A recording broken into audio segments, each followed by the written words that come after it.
In the first year of King Cyrus of Persia, in order that the word of the Lord by the mouth of Jeremiah might be accomplished, the Lord stirred up the spirit of King Cyrus of Persia so that he sent a herald throughout all his kingdom, and also in a written edict declared, "Thus says King Cyrus of Persia, the Lord, the God of heaven, has given me all the kingdoms of the earth, and he has charged me to build him a house at Jerusalem in Judah. Any of those among you who are of his people, may their God be with them, are now permitted to go up to Jerusalem and Judah and rebuild the house of the Lord, the God of Israel. He is the God who is in Jerusalem, and let all survivors in whatever place they reside be assisted by the people of their place with silver and gold, with goods and with animals, besides freewill offerings for the house of God in Jerusalem." The heads of the families of Judah and Benjamin, and the priests and the Levites, everyone whose spirit God had stirred, got ready to go up and rebuild the house of the Lord in Jerusalem. All their neighbors aided them with silver vessels, with gold, with goods, with animals, and with valuable gifts, because all that was freely offered. King Cyrus himself brought out the vessels of the house of the Lord that Nebuchadnezzar had carried away from Jerusalem and placed it in the house of his gods. King Cyrus of Persia had them released into the charge of Mithredath, the treasurer, who counted them out to Sheshbazzar, the prince of Judah. And this was the inventory: gold basins 30, silver basins 1,000, knives 29, gold bowls 30, other silver bowls 410, other vessels 1,000.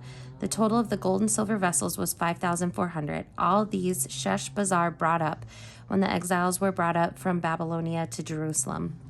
Now these were the people of the province who came from those captive exiles whom King Nebuchadnezzar of Babylon had carried captive to Babylonia. They returned to Jerusalem and Judah, all to their own towns. They came from Zerubbabel, Jeshua, Nehemiah, Seraiah, Reelaiah, Mordecai, Bilshan, Mispar, Bigvai, Rehum, and Baanah. The number of the Israelite people, the descendants of Parosh, 2,172. Of Shephatiah, 372. Of Arah, 775. Of Pahath Moab, namely the descendants of Jeshua and Joab, 2,812. Of Elam, 1,254. Of Zatu, 945. Of Zakai, 760. Of Bani, 642. Of Babai, 623. Of Azgad, 2,222. Of Adonikam, 666. Of Bigvai, 2,056. Of Adin, 454. Of Eder, namely Hezekiah, 98. Of Bazai, 323. Of Jorah, 112. Of Hasham, 223. Of Gebar, 95. Of Bethlehem, 123. The people of Netophah, 56. Of Anathoth, 128. The descendants of Azmaveth, 42. Of Kirathirim, Cherethiah, and Berioth, 743. Of Ramah and Geba, 621. The people of Michmas, 122. Of Bethel and Ai, 223. The descendants of Nebo, 52. Of Magbish, 156. Of the other Elam, 1,254. Of Harim, 320. Of Lod, Hadid, and Ono, 725. Of Jericho, 345. Of Sanaa, 3,630. The priests, the descendants of Jedediah of the house of Jeshua, 973. Of Immer, 1,052. Of Pashur, 1,247. Of Harim, 1,017. The Levites, the descendants of Jeshua and Kadmiel, of the descendants of Hodiva, 74. The singers, the descendants of Asaph, 128. The descendants of the gatekeepers of Shalom, of Ater, of Talmon, of Akub, of Hatita, of Shobai, all 139. The temple servants, the descendants of Ziha, Hasufa, Tabaoth, Keros, Sihaya, Padon, Lebanaha, Hagaba, Akub, Hagab, Shamali, Hanan, Gidel, Geher, Reaiah, Rezin, Nakoda, Gazam, Uzzah, Pasia, Basai, Asna, Meunam, Nephisim, Babuk, Hakfua, Harher, Balus, Mahida, Harsha, Barkos, Sisera, Tima, Neziah, and Hatipha.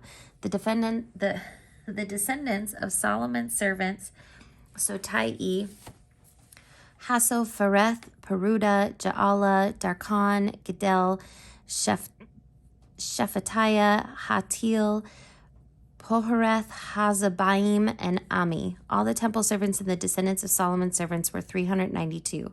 The following were those who came up from Tel Malah, Tel Harsha, Cherub, Adon, and Emer, though they could not prove their families or their descent, whether they belonged to Israel. The descendants of Deliah, Tobiah, and Nekoda, 652.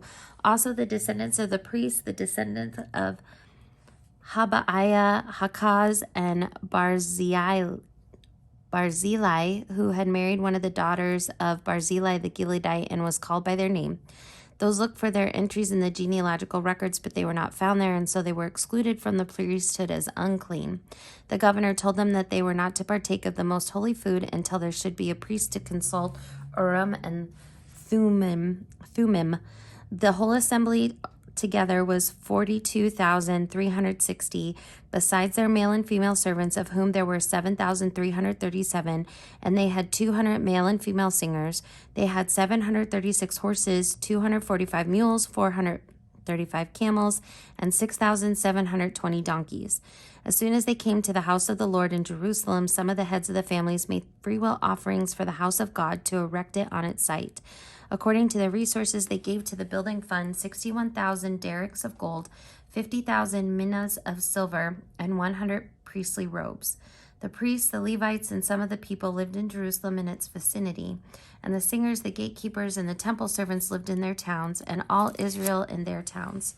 When the 7th month came, and the Israelites were in the towns, and the people gathered together in Jerusalem, then Jeshua son of Jehozadak with his fellow priests, and Zerubbabel son of Shealtiel with his kin set out to build the altar of the God of Israel, to offer burnt offerings on it as prescribed in the law of Moses, the man of God. They set up the altar on its foundation because they were in dread of the neighboring people, and they offered burnt offerings upon it to the Lord morning and evening. And they kept the festival of booths as prescribed, and offered the daily burnt offerings by number according to the ordinance is required for each day. And after that, the regular burnt offerings, the offerings at the new moon, and all the sacred festivals of the Lord, and the offerings of everyone who made a freewill offering to the Lord, the offering of everyone. From the first day of the 7th month, they began to offer burnt offerings to the Lord, but the foundation of the temple of the Lord was not yet laid.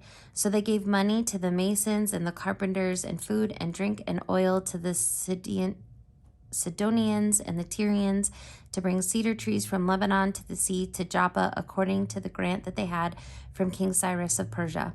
In the 2nd year after their arrival at the house of God at Jerusalem, in the 2nd month, Zerubbabel son of Shealtiel and Jeshua son of Jehozadak made a beginning, together with the rest of their people, the priests and the Levites, and all who had come to Jerusalem from captivity. They appointed the Levites from 20 years old and upward to have the oversight of the work on the house of the Lord.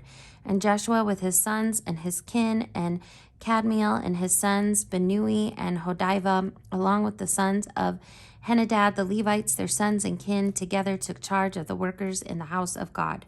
When the builders laid the foundation of the temple of the Lord, the priests in their vestments were stationed to praise the Lord with trumpets, and the Levites and the sons of Asaph with cymbals, according to the directions of King David of Israel. And they sang responsively, praising and giving thanks to the Lord, for he is good, for his steadfast love endures forever toward Israel.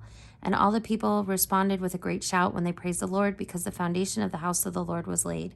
But many of the priests and Levites and heads of families, old people who had seen the first house on its foundations, wept with a loud voice when they saw this house, though many shouted aloud for joy, so that the people could not distinguish the sound of the joyful shout from the sound of the people weeping, for the people shouted so loudly that the sound was heard far away.